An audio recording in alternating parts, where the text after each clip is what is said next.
बड़ी बात है जो राजद के प्रवक्ता जो बोल रहे हैं, ये सिर्फ और सिर्फ दलित के नाम पर वोट बैंक के राजनीति करते हैं और उसी के आधार पर। अगर ये बताइए 118 नरसंहार जिसमें हुआ था आपके समय में, सबसे ज्यादा दलितों का हत्या हुआ था, चाहे वो शंकर बिहार नरसंहार हो चाहे मियापुर नरसंहार हो, दलित के नाम पर। आपके जो अभी जो नेता है लालू यादव जी, 97 में आपकी पार्टी बनी और 97 से लेकर के चाहे वो जेल में रहे चाहे बेल पर है, आप वही राष्ट्रीय अध्यक्ष हैं। क्या वो दलित को राष्ट्रीय अध्यक्ष बनाए हैं कभी?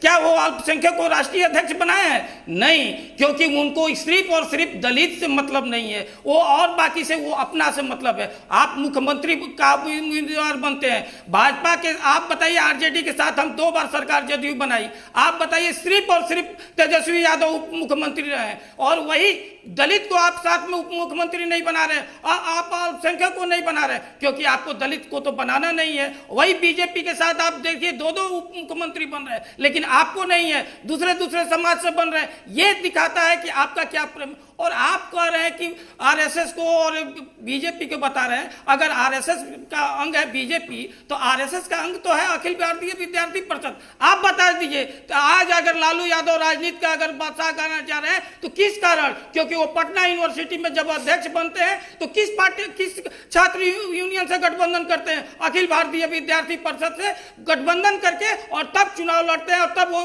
अध्यक्ष बनते हैं। उसके बाद वही सुशील मोदी, सरदार सुशील मोदी जी महासचिव बनते हैं, कहीं कोषाध्यक्ष रविशंकर प्रसाद बनते हैं। जब वो 77 में सारण से चुनाव लड़ते हैं, जिस समय जनसंघ मर्ज करके जनता पार्टी बन जाता है, तो किस के वोट बैंक से बनते हैं?